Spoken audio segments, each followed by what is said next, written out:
क्या आपने कभी सोचा है कि भारत पर जो विदेशी आक्रमण हुए, उनमें कुछ ऐसे लोग भी थे जिन्होंने देश के खिलाफ गुप्त साजिशें की। वे लोग जिन्हें देश का संरक्षक होना चाहिए था, वे कैसे विदेशी ताकतों के साथ हाथ मिलाकर अपने ही देशवासियों पर अत्याचार करने लगे।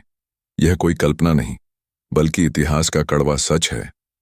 विदेशी आक्रमणों का भारत पर प्रभाव अलेक्जेंडर का हमला हो या उमैयद खलीफा की फतह, हर बार विदेशी आक्रमणकारियों ने भारत के सामाजिक और सांस्कृतिक ताने बाने को हिलाकर रख दिया। कई बार तो देश के अंदरूनी मतभेदों का फायदा उठाकर आक्रमण सफल हुआ। ब्राह्मणों की चाल, ब्राह्मणों ने खुद को सर्वोच्च बनाए रखने के लिए विदेशी हमलावरों से गठबंधन किया।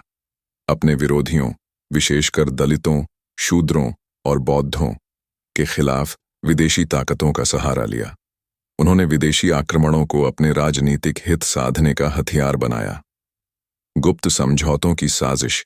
कई ऐतिहासिक घटनाएं इस बात का प्रमाण हैं कि ब्राह्मण शासकों ने विदेशी आक्रमणकारियों से गुप्त गठजोड़ किए।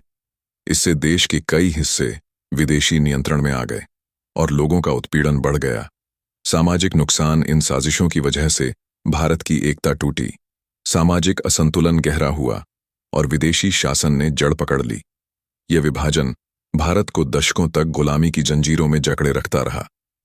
निष्कर्ष: विदेशी आक्रमणों में ब्राह्मणों की भूमिका हमारे इतिहास का वह काला अध्याय है जिसे भूलना नहीं चाहिए।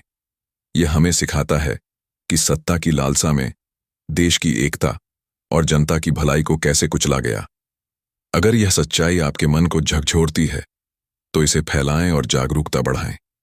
इंडियन हिस्ट्री फैक्ट्स के साथ बने रहें, जहां हम देश के छुपे हुए इतिहास को उजागर करते हैं।